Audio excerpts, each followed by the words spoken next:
welcome to In the Flow Live TV. I'm your host, Shanica Bell, and I am here today with my special guests, Lewis and Nakia Asbury. They are here today to talk about their foundation, their community initiatives, and most of all, their journey through this foundation. I'd like to welcome them. Welcome to the show. Thank you for having us. Awesome. So let's just get started. I want to talk to you. I've been seeing you on social media. I've been seeing you out. You had an event that you actually attended the other night, Yes. and you're promoting an event that you're doing. But first, let's talk about who you are. Let people know if they're not familiar. Okay. Well, I'm Miss Nakia. I go by Miss Nakia. I am a sickle cell warrior, as we call ourselves. I've been living with sickle cell for 37 years. I was diagnosed at the age of 3.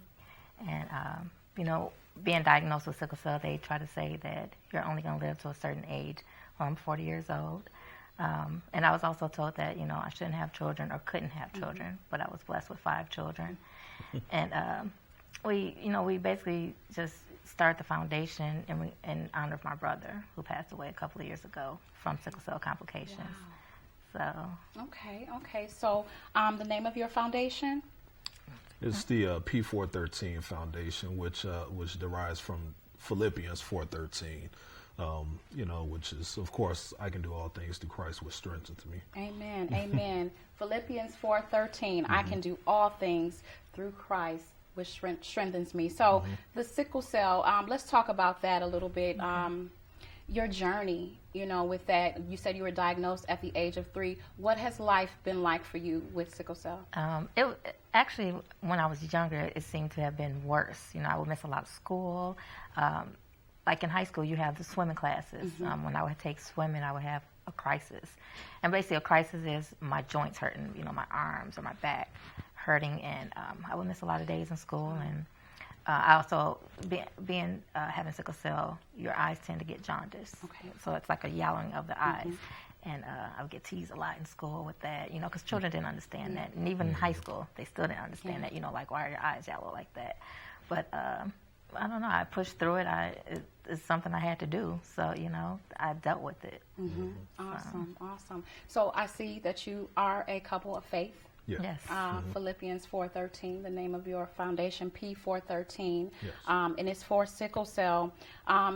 For those who don't know what sickle cell is exactly, can you explain that? Sickle cell is a red blood disease. So any normal person who does not have sickle cell, your cells are normally just a nice circle. Okay. And when I'm having a crisis, mine is like a moon shape, crescent shape, and that causes like a blockage, and for the blood to flow through my body.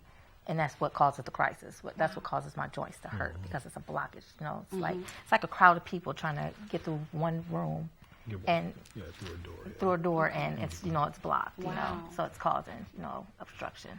Okay, you mentioned that your brother passed away from complications. So Yes. is this something that is hereditary as well? It is. It's something that comes from both parents. So both parents will have to have the trait in order for the child to have the disease. Okay. So, and it's a possibility if just one parent has it and the other parent don't, then the child will still have the trait, possibly. Okay.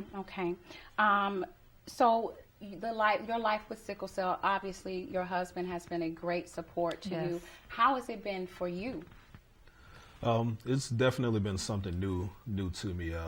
Prior to us getting together, I really wasn't too familiar with sickle cell, except for, of course, the celebrities that we all know and love, T-Boz or celebrities like that. They have sickle cell, and the first thing that comes to mind when I heard the name sickle cell was, of course, T-Boz. Yes. But not really knowing the in-depth definition of it or the meaning of it. So when we got together, I did a little bit of research on it, especially when I found out that we were expecting a child. So pretty much I just set myself down and just educated myself on that, and ever since then I've taken to it. I've just taken ownership of it, just pretty much out of support of my wife, of course, and then also the children who now carry the trait. So with that, I've been a big support of helping her broaden herself and expose herself and express herself to get around and tell her testimony, as well as the foundation that we're building for the community. Okay, let's talk about that foundation. Let's talk about P413. What is it exactly? What do you do through the community with that? Through the community, what we do is we do have a small group of children as well as adult sickle cell warriors that we constantly keep in contact with.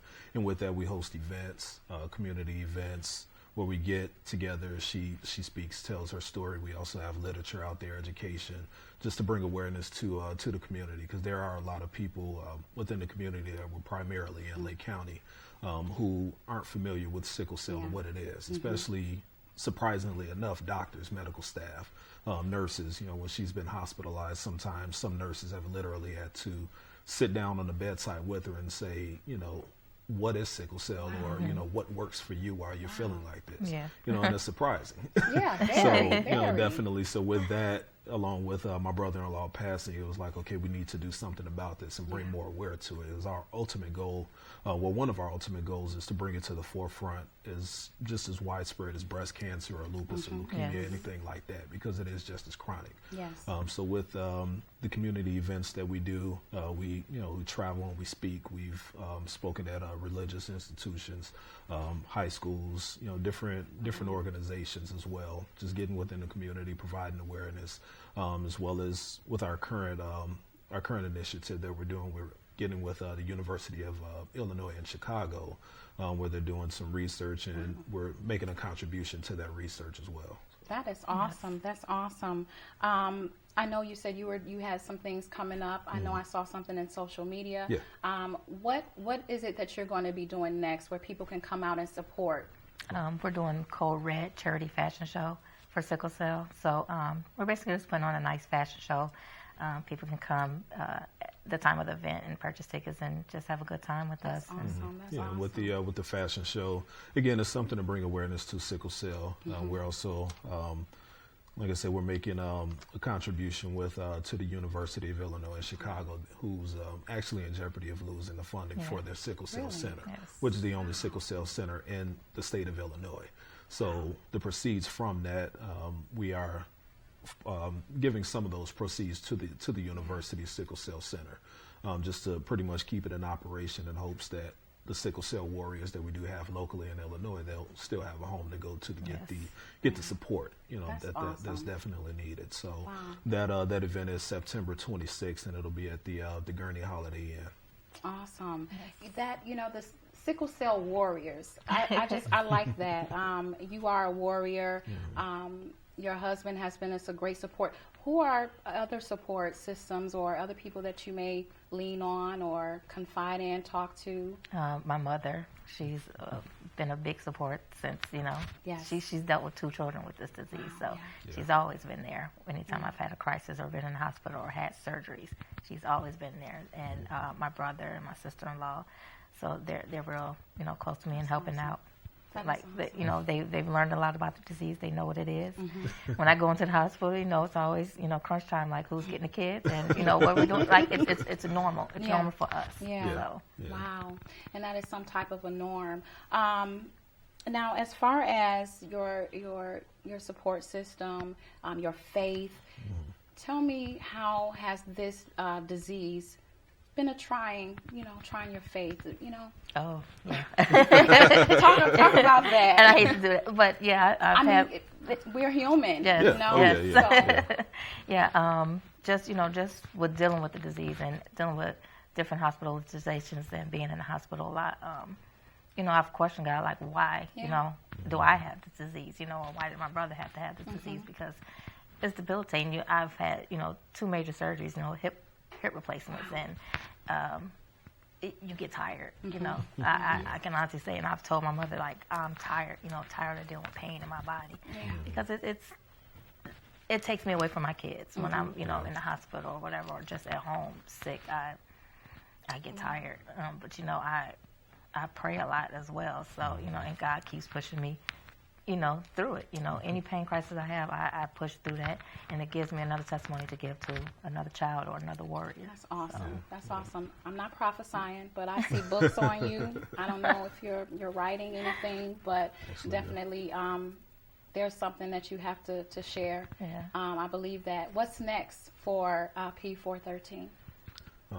Really what we have coming up next is continuing with the community initiatives that we're doing, as well as the research, everything that she goes through surgically and personally with the hospitalizations and everything. It's, it gives us something new, gives us something else to put out there. Like you said, you're probably signing a book or you're seeing a book.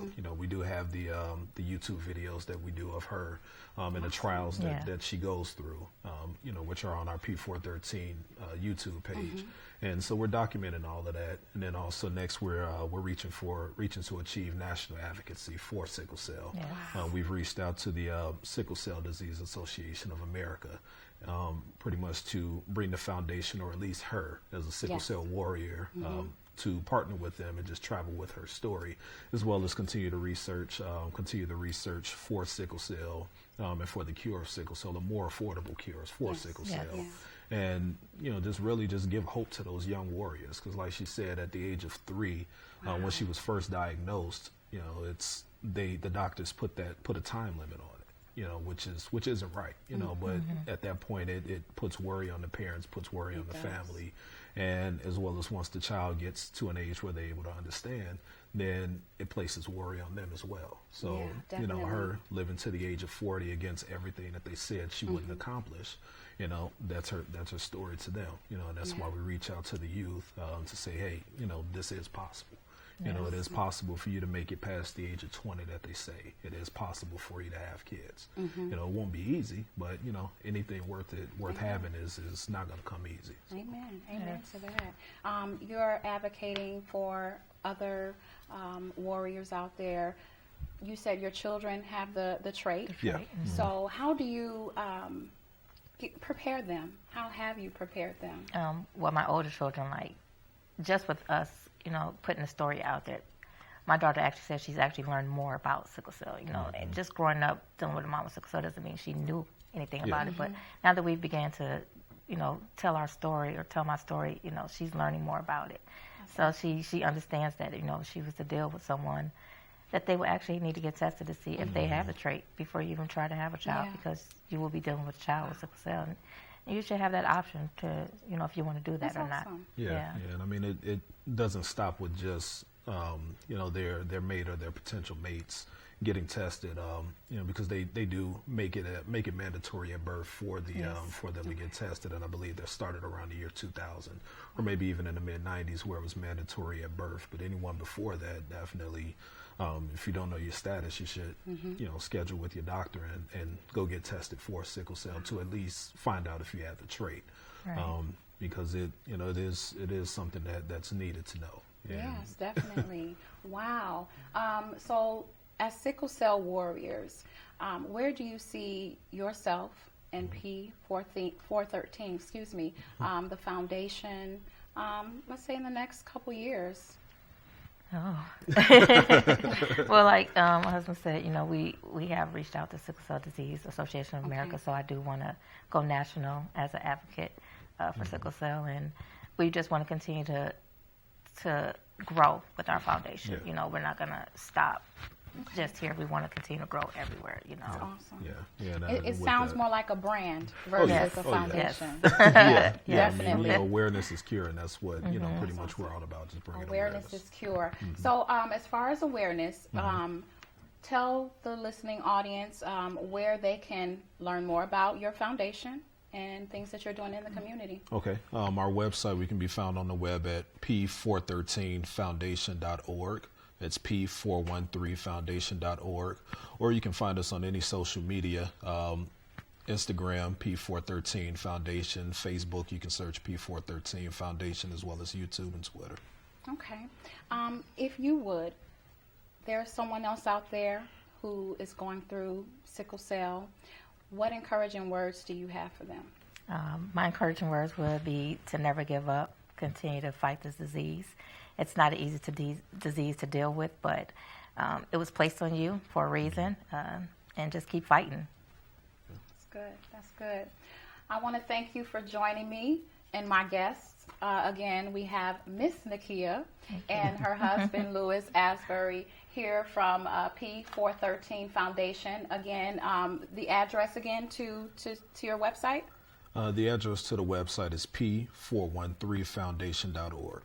Also, you can look for them in the next issue of Life in the Overflow magazine. If you haven't already, log on to lifeintheoverflowmag.com. Our current issue is up and ready, and we're actually going into our fall issue next, in which they will be in that issue.